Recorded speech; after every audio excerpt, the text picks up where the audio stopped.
நிகழ்ச்சியில ஷேகுல் முலஃபர் அப்படிங்கிற பெரியவங்களும் வர்றாங்க. அந்த பெரியவங்களை பார்த்து அல்லாஹு தாலா பேசிய நிகழ்ச்சியும் இங்க சொல்லப்பட்டிருக்கு இதே நிகழ்ச்சியினுடைய தொடர்ல. இப்ப சில பேர் கேட்பாங்க, அது எப்படிங்க ஒரு இறை நேசர்கிட்ட அல்லாஹு தாலா பேசுவான்? நபியிட்ட தானங்க பேசுவான், இறை நேசர்கிட்ட பேச முடியுமாங்க? அப்படி சில பேர் கேட்பாங்க. இப்படி கேட்கறாங்கனால என்ன அர்த்தம்? குர்ஆனுடைய ஞானமும் ஹதீஸுடைய ஞானமும் அவர்கள் இல்லை என்கிறது அர்த்தம். ஒரு கேள்வி வச்சுட்டாலே அவங்களுடைய அறியாமை வெளிப்படுத்துறாங்கன்னு அர்த்தம்.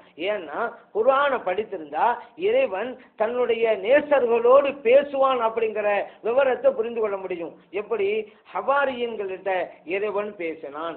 ஈசா அலைஹிஸ்ஸலாம் அவர்களுக்கு உறுதுணையாக இருந்தாங்கல்ல தோழர்கள், அவர்களுக்கு ஹவாரியூன் அப்படின்னு பேரு. அந்த ஹவாரியன்கிட்ட அல்லாஹ் தஆலா நேரடியாக பேசுறான். இதை அல்லாஹ் குர்ஆன்ல சொல்லி காட்டுறான். வைத் அவ்ஹைது இலல் ஹவாரியின், ஹவாரியன்கிட்ட நான் செய்து அறிவித்தேன். அன் ஆமினு பி வபி ரசூலி, என்னையும் நீங்க ஏற்றுக்கொள்ளணும், எனது தூதரையும் நீங்கள் ஏற்றுக்கொள்ள வேண்டும் என்று நான் அவங்ககிட்ட செய்து சொன்னேன்.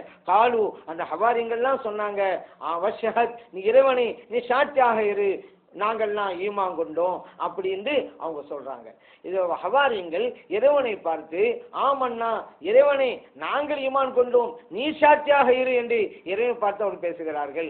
அல்லாஹ் அவங்கள்ட்ட செய்தி சொல்றான், இவங்க இறைவன்கிட்ட செய்தி சொல்றாங்க. இந்த நிகழ்ச்சி குர்ஆன்ல இருக்கா இல்லையா?